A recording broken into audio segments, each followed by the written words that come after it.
everyone. I am so excited because today I got to speak with screenwriter Randall Jansen. And in case you don't know what he has written, he wrote the screenplay for the movie The Doors back in 1991 along with Oliver Stone. And then in 1998, he wrote The Mask of Zorro. And I watched The Doors again this morning. I've seen it a couple of times, but I watched it again. And I can't wait to talk to him about it because it was so good. Val Kilmer was amazing, amazing. So here we go, everyone. Here is Randall.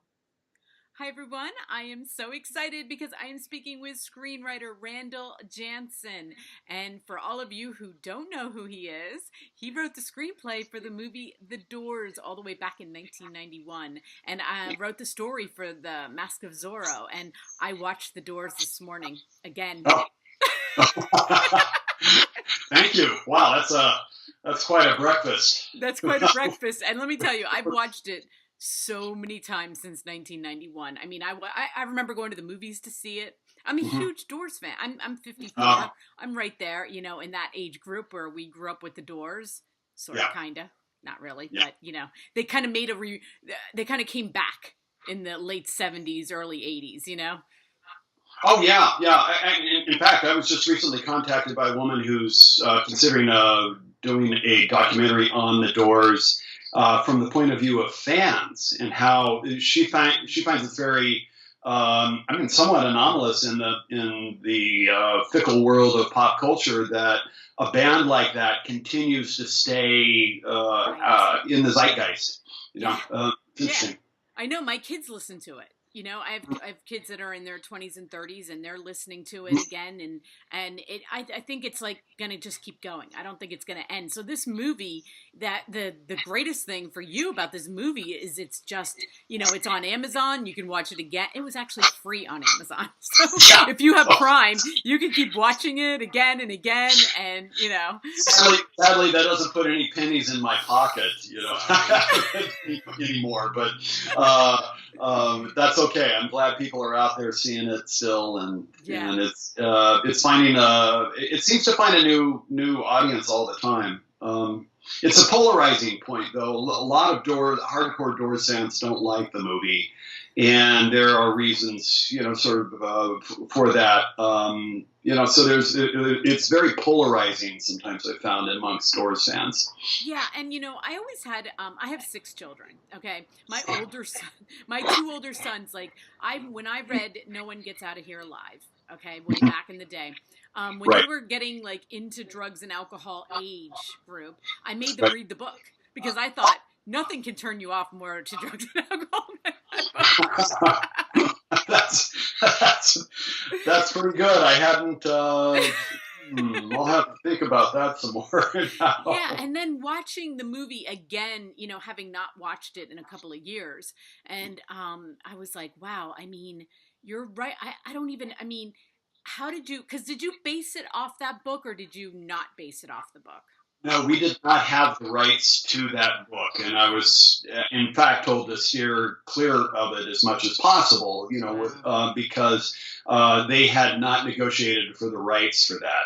So, and this is back in 1986 when I was doing my draft of the screenplay, and there were no biographical materials available on Jim Morrison at that time, other than No One Here Gets Out Alive. And of course, I read it, but I had to go out and do my own research. And granted, you know, once I came aboard on the project, I had full access to the surviving Doors, Ray Manzarek and Robbie Krieger and John Dinsmore, and Paul Rothschild, who produced all their albums, was an enormous help as well. Interviewed him quite a bit, but I tracked down tons of people that knew Jim, and of course in L.A. it's a little bit like the George Washington slept here kind of phenomenon. So, there's lots of Jim, I knew Jim, or I know somebody who knew Jim, and Jim used to come over and crash at their place, and this and that and a lot. So there was a there was a little bit of having to discern the real for the wannabes and the legitimate friends from the hangers-on and that type of thing. It got confusing for a while. It was pretty tough because no one really had clear answers about Jim in terms of what was the source of his angst, really. Yeah. And so that was a big sort of quest, part of it that I settled into. Yeah, and I was reading some of the critic reviews just because I wanted to see. I mean, Yeah. like I said, people who love them are going to see it, the movie. I mean, Right. Everybody who loved them are going to watch the movie. But I did see that they were criticizing Oliver Stone for making it so dark, and I was like, okay, did you like? I don't know how you do a movie on him without making it dark, Well, yeah, I mean that was certainly the challenge. I mean, how do you put a positive spin on a guy who's dead in a Paris bathtub at 27? Right. But I felt like I did, at least in my drafts, and that's where where my drafts and Oliver's vision, parted ways to some degree. It was my notion to structure the whole movie around the last recording session that he did, which was on his 27th birthday, Yeah. and where he came into the studio all alone with nothing but a big sheaf of his poetry and musings. And he just simply wanted to record his stuff, his words and everything. And I found that a very poignant moment because it would be his last birthday. He wasn't like he was out, he was 27 years old. He's not going out and like throwing some big, huge party and like, look at me and I'm, and all this kind of stuff. It was private. It was poignant and thoughtful. I had the sense that he knew on some level that he was a sinking ship, and that this was his way in some sort of fractured way that to put down his last will and testament. And so I was very struck by that, and I had the full transcript of that recording session, and I realized that the way a lot of his poetry and everything and stuff it provided in an interesting way a kind of a natural narrative for his life and for the movie. So I wanted to structure it around that, and then the last thing at the end of it all was once they were all done, he just says to the engineer, he said, "Did you get all that?" "Yeah, we got it, Jim. It's a wrap." And he said, "Cool. Let's go get a taco." And I thought, man, that's the way to end it. I never took him to Paris. I never wanted. I mean, for me, it was a Los Angeles story. Yeah. Paris and his death, albeit, there are intriguing aspects of it. It's epilogue for me in terms of what the movie or what I wanted the movie to be about. And so, therefore, I felt also that there was a lot of insight and light in this guy that he felt, at least at the beginning, he was trying to bring to his audience. And probably had a sense of failure that he wasn't able to be the deliverer, that he had perhaps hoped to be. Yeah, and you can really see in the movie, like, from his early years, which he didn't have very many early to late years, but it had the downfall, it was quick. It was it's not this, it didn't take years and years and years, and by his last performance, it's sad. It's just, Oh, yeah, I mean, it was, he was self-destructing in a lot of ways, but that's what was very interesting and intriguing about this by opening in this recording session at that point, because he was haggard at that time. He put on a lot of weight. He had the full beard, the long hair, very disheveled, and he was the antithesis of what we knew as the rock star. Yeah. And so when I structured it that way, the producers were not happy. They said, no, you need to start the movie, with the hot, sexy, prancing guy in tight leather pants. And I said, no, we don't. I said, we need to start with this other guy, because everyone knows what the other one looks like, the rock star looks like. It's this guy that we don't. And how did he get from point A to point Z here like this, and so that's the story, that's the drama. Yeah. But they didn't like it, and so they threatened to fire me, and I stuck to my guns on this. Excuse me. And so I delivered 2 drafts, and they fired me off of the project. So. Wow. Well, I mean, Val Kilmer was amazing. Again, I watched it and I was just like, wow. I mean, he was just, he was crazy good. But I felt he got robbed a little bit that year. I think he really should have been nominated for an Academy Award, but the Academy's very, very geriatric, and this was still too much of a, counterculture kind of movie to him, to them. And so I wasn't surprised that, he was left out, but he deservedly, he got a lot of accolades for that performance, and it was deserved. Yeah, absolutely. And, you answered all my questions about like that beginning, because I was like, how did you know, and I guess as, I read a lot of screenplays. I go to a lot of movies. I'm very interested in screenwriting as an art form. I do a lot of authors, but I love screenwriting because it's so different. And, when you're starting a movie out, it's such a different thing. It's like, okay, so how are we going to start this? How are we gonna get the audience in right then? And that was first couple of minutes, which I thought you did really well. But well, thank you. The one thing with the Indians on the highway scene, that famous stuff, that was a story that he used to perpetuate quite a bit. Yeah.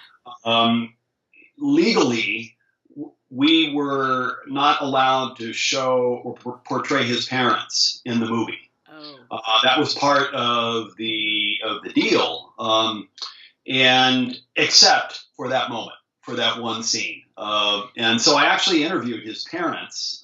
As far as I know, I was the first to interview his folks in sort of a journalistic capacity up till that time. Now you can find them on YouTube and whatnot, but at that time, they hadn't really spoken to anyone, to my knowledge. Long story short, his mom did most of the talking that day, and I brought it up, and I said, "So, what do you remember?" And they just said, "Well, we have some sort of vague memory. We were traveling in Arizona, New Mexico, Southwest, and little Jimmy was in the back with his grandparents, and we came across something." She said it was like an old Ford pickup that was on the side of the road, and there were a bunch of Native Americans standing around it. She said there weren't bodies in the road, there was no carnage, there was none of this sort of stuff, but she said there was an eerie moment, a kind of a quality around it, because they were all standing around and keening, going, whoa, whoa, whoa, whoa, whoa, whoa, whoa.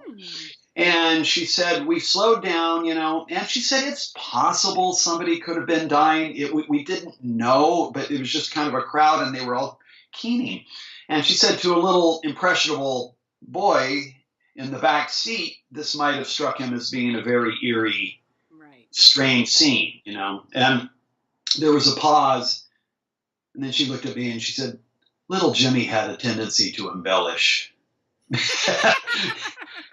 You think? And I heard that, and I just put such a smile on my face. It felt very authentic. That was a really authentic comment. And that this is an aspect of Morrison that isn't always discussed, but there's a little bit of the drunken Irish storyteller there. A little bit of the fibber. The tall tale, the unreliable narrator, the Huck Finn, puckish kind of character, and I think he had a lot of that energy in him, and it was fun for him. Whether it really happened, whether he really believed it, I don't know, but it was still fun to use. It's it's so visual and everything like that. And so for the movie, we knew we had to have that one scene, and that was a negotiating factor there. Yeah, and then when he's like tripping on acid, and the chief keeps showing up at different points. Well, yeah. that's the stuff where I departed, from Oliver. I mean, in the same context, I did have Jim recount that story very late in the script. In my drafts, he was actually in the backseat of the limousine with the band, and they were talking about it as they were going to a gig. And then they dropped acid. They go out on the stadium show, and they're playing away. And I had Ray playing, and all of a sudden he hears this loud screech, and he looks up, and there at the microphone is not Jim, but a shamanic character draped in animal skins and antlers, moving around. And that's like they all three saw the shaman there at that moment. The other members of the band saw it, and that was my only portrayal or appearance that I had an appearance of the shaman character. And Oliver got quite literal with it, and for my taste, a bit too much. Yeah. And I also had nothing to do with the character of Death, the bald-headed character that was constantly on.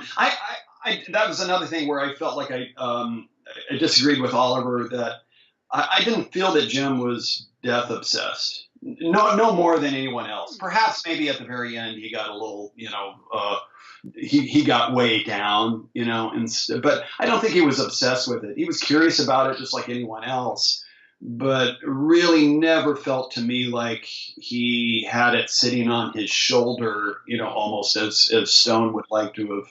As Stone did choose to portray. The big difference, too, was that, despite all these conflicting interviews that I had conducted, some consistent things came out. And one was, this was the smartest guy I ever met.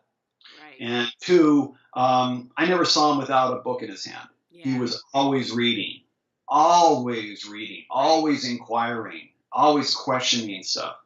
And that was something that I really tried to bring out in my drafts, but unfortunately, I felt a lot of it was lost in the final film.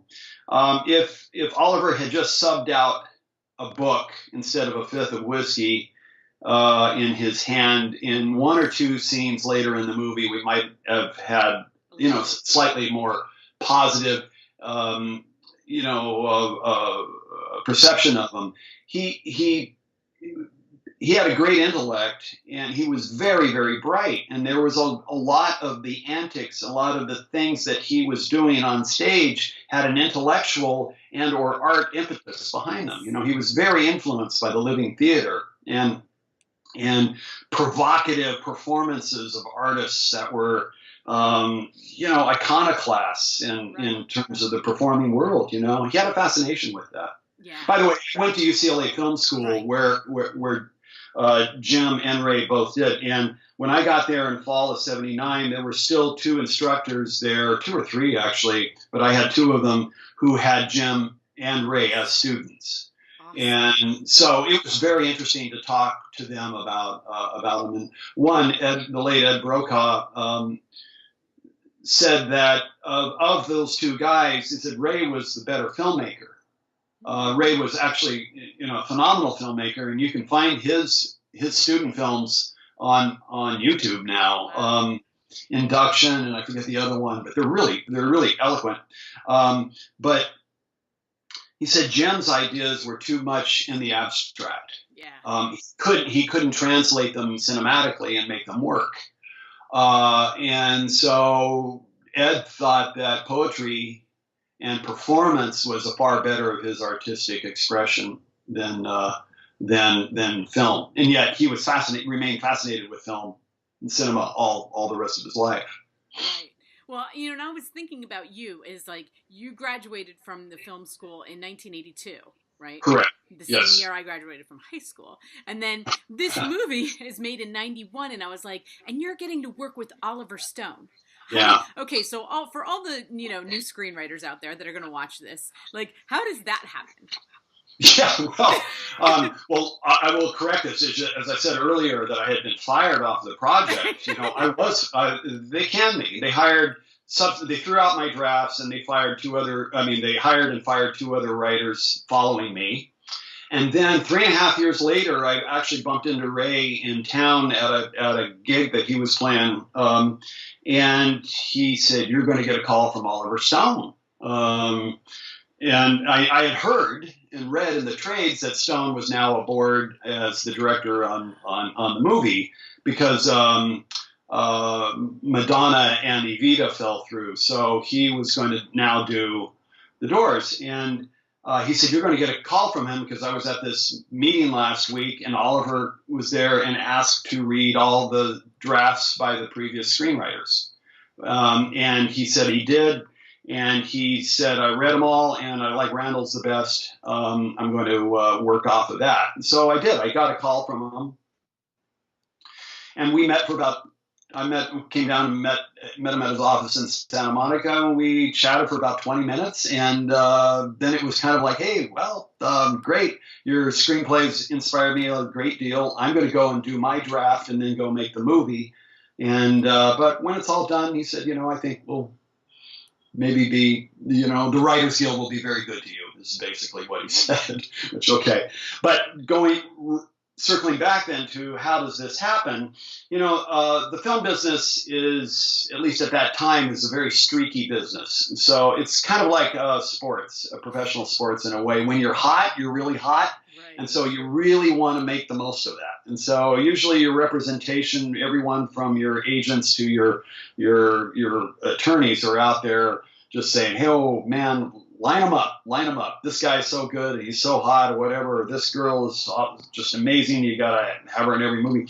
It's that kind of thing. So I had a movie called Dudes that was in production. It starred John Cryer. It was directed by Penelope Spheris, who was the punk rock queen at the time, and it had the word of being like this cool indie project that was getting made. And in fact, that because that was going on, then that got me into some more meetings, and people were very interested in other stuff that was going on. But when the project all coalesced, when all the traditional fighting parties, including the Jim Morrison estate and the surviving Doors, et cetera, so when they were all brought to the table and the project was able to go forward, that's when they went in search of the writer. And the young executive at Columbia TriStar at that time, a woman named Jude Snyder, happened to be dating my roommate from college. And so she took, who I went to UCLA Film School with as well, Mike Petzold. So she went to Mike. She said, "I've just been handed the Doors project." She said, "I'm so square when it comes to music." She said, I haven't any idea about where to go with this. And she said, "Who should I talk to?" And Mike said, "Oh, you should talk to Randy." They knew me as Randy then. Because I was kind of rooted into the punk rock scene of LA at the time. I was making music videos with Black Flag and Henry Rollins and stuff. And then Dudes was happening. And so I seemed to be kind of like a cool choice, I guess. So she was able to arrange a meeting for me to meet the producer, and then that turned into a meeting, sort of an audition with the surviving Doors, and all of a sudden it's just like I had the job, which was great. I've got the job. Great, I've got the job. I'm terrified. Because now the real hard work really had to come in, and it was nutty, because it was a high profile thing. There was, I had to do my own research. Wasn't sure who to trust yet. John Dinsmore and Ray were really great. I mean, Ray was the keeper of the faith. God bless him. And I think that's one reason why the Doors remain as popular as they are, because Ray was constantly out there, stumping for them, and minding the mint, protecting the legacy in a way. Wow. And so anyway, that's kind of how it happened. Okay. So, but for all those young and aspiring screenwriters out there, I got fired, and guess what? You will too. It's the nature of the business. That's how things happen, and you shouldn't feel bad about it. It's just what It happens to all screenwriters, even the late William Goldman, who just passed away, last week. He was fired. Can you imagine? It doesn't matter how many little gold statuettes you have in your mantle. Sometimes if the studio doesn't feel like it's happening, they'll replace you. They'll maybe work out your contract. You're still paid and all of that. But it's sometimes just like it's like again, it's analogous to a sports team. If you're not making your shots or something like that, or it's about a matchup, we need someone else who can play this other player better defensively than what you can. And so we're going to swap out. And all screenwriters, they have strengths and weaknesses. Some are better at dialogue, some are better at structure and character, or things like that. And so they're shuffled around a lot. That's the way it works. And now you're teaching, and you're doing private coaching, and you're teaching are you in Oregon? Yeah. You're in Oregon, right? Yes, I'm in the Portland, Oregon area. Yeah, but I teach at the Northwest Film Center in Portland, Oregon, which is a little film school that is subsidized by the Oregon or the Portland Art Museum. Awesome. And that's been fun. I've been there a couple of years, but I teach privately too, because of Skype. I have people that reach out to me from all around the world, and that's fun. So we work up either private sessions or I do some career coaching, things of that nature. Because baby, I've been there, and I'm still there. Yeah, so that's what I wanted to know. Like, do you still write screenplays and like submit them through an agent? Yes. Yeah. Yes, I do. Although I will say that the business has changed radically since we crossed over into the digital era, right. And it will continue to change, especially I think in the next. I would say within 5 years, the media landscape is going to be drastically different. And I think we're going to see, my feeling is we'll be seeing the death of the traditional networks and the death of the traditional studios. Right. Feature films are really on the ropes because everyone is streaming. Yeah. It's just that simple. Yep. Streaming has changed everything. It's changed viewing habits. It's changed how movies are distributed and seen and watched. It's so different now. And there are no rules to that. Right. So episodic content now is really sort of the king of this kind of stuff. And I think personally it's great because if you're adapting a book or a novel or something like the problem has always been how do you condense a really good novel into 90 minutes or 120 minutes for the screen. And, novelists don't ever have to worry about time and space. They can just go ahead and write on, like Mishner and George R.R. Martin and, God, you see all those books. Yeah. But screenwriters, we have to fit all of that into a shoebox. Yeah. Okay. That, so time and that translates to a page count. That's our enemy.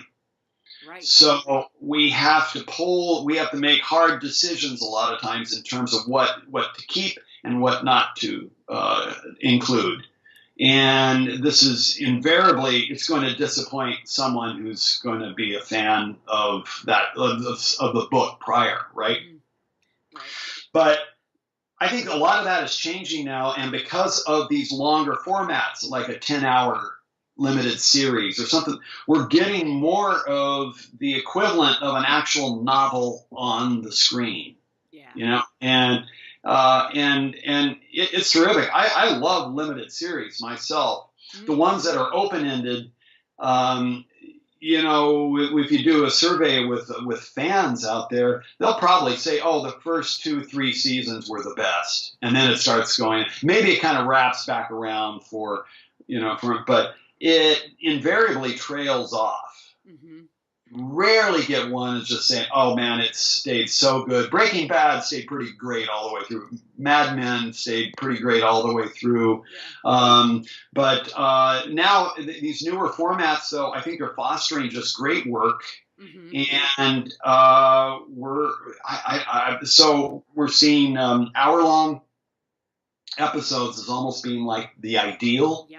Although we just watched, I just finished watching the first season of this Homecoming, which is with Julia Roberts, that she's producing and is starring in, and it's a half hour long, okay, and it's really good. I liked it quite a bit, but it's a half hour long, dramatic thing. So the season 1 was a total of 5 hours of content, which is, in the grand scheme of things, not that much. Right. It was shot very well. It's very clever. It was quite good. So the point is that kind of the rules are off. Yeah. We don't know, and they're still being made up and defined, and it's just all because it's the wild, wild west. So Amazon Prime, Netflix, Apple.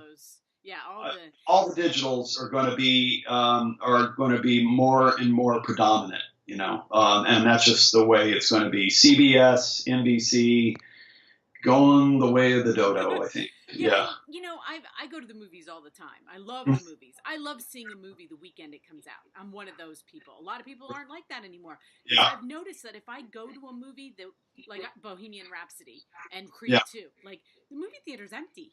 And you're like, you look around and you're like, how is this like 10 years ago, you couldn't get a ticket on the weekend when the movie came out.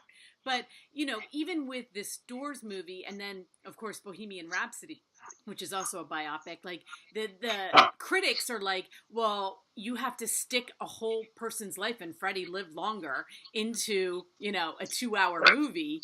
And same with the Doors. It's like, yeah, you could have had like 5 hours.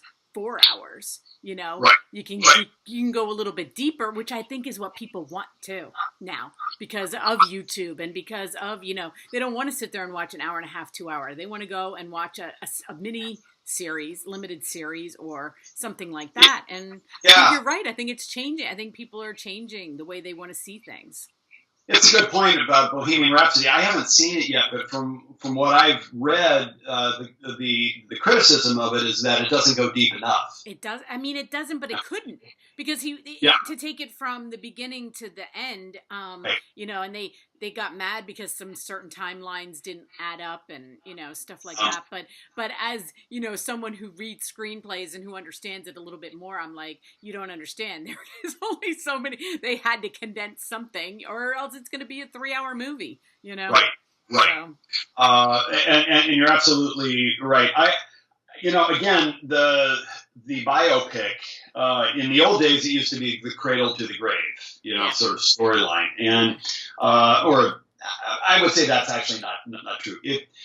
Citizen Kane covered that. But, like for example, I'm a big fan of Lawrence of Arabia, but Lawrence of Arabia, the man, T.E. Lawrence, had a very interesting life prior to World War I, and then had an even more mysterious, interesting stuff happen to him after World War I, leading up to his death in the 1930s. But, he was stationed in eastern India, and he was developing submarines and airplanes and all these really cutting-edge weapons of warfare and all that stuff. But you know what? It's not Lawrence of India, it's the story was Lawrence of Arabia, of where he made, and so I think if you can, again, to the writers out there, if you can find the salient moment, the salient thing that defined that individual, then that's what you focus on and either build out a little bit from there, but, put some parameters up so that it doesn't get too unwieldy, and have the strength to say, no, I can't do that. It doesn't belong in this story. Right. And that's the problem. A lot of people feel like they just try to cram everything. Oh, we got to have this. And we got to have that moment and this one. And then you just get a mishmash of a bunch of stuff that is, there's no connective tissue, connective emotional tissue Right. that brings that brings it all through, and or the scenes are overly rushed, and they never allow you to get emotionally involved. And that's the thing. We all go to see movies because we want to have an emotional experience. Yes. You know, Yes. I want to cry. I want to cringe. I want to freak out. And, sit there white knuckled saying, "Oh my God, what's going to happen next?" I want that to happen. And what happened? If you're not emotionally involved, it's just eye candy. Yeah. And well, it was so fun talking to you. We talked like way too long, but it was so fun. I don't care. I wanted to talk, so I'm gonna have your website posted below for everybody, because go on his website, you can see everything that you're doing right now and your online stuff. They can sign up online right there on your website if they need coaching. Yeah, absolutely. I can just reach out to me. I can custom lessons and things like that. We can specifically talk about developing character or things of that nature too. So absolutely, I appreciate it. Yeah, and that's another thing that's awesome about this world is like to not have to go to if they don't have time to go to a class, it's like to get one-on-one coaching just to get you on their computer. I mean, how awesome is that? So it's awesome. It's awesome. it's the awesomest of awesome.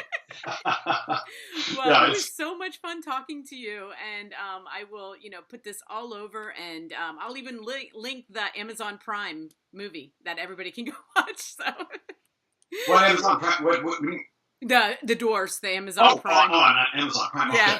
Okay. Was there something new that I? No. I'll list that. I'm saying even though you don't get a penny from it. I mean, go watch it and.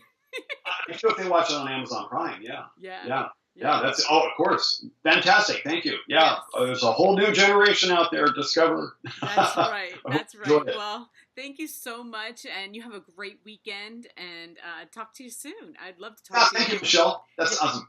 Okay. Pleasure. Yeah, but like this far, you listened to my whole talk with Randall, and that was more than fun. Oh my gosh, I am so happy that I rewatched the Doors movie to talk to him, and he gave such great stories, right? Oh my gosh. So anyway, I am just like, to like calm down. I'm just so thrilled. It's like, for me, meeting like somebody would be like meeting a movie star. To me, meeting the writers of the movies is like way more exciting. So I'm a little weird, whatever, but that was just the highlight of my week. So everyone, thank you so much for watching. Like I said, I'm gonna have all his links listed below. Have a great weekend, everyone.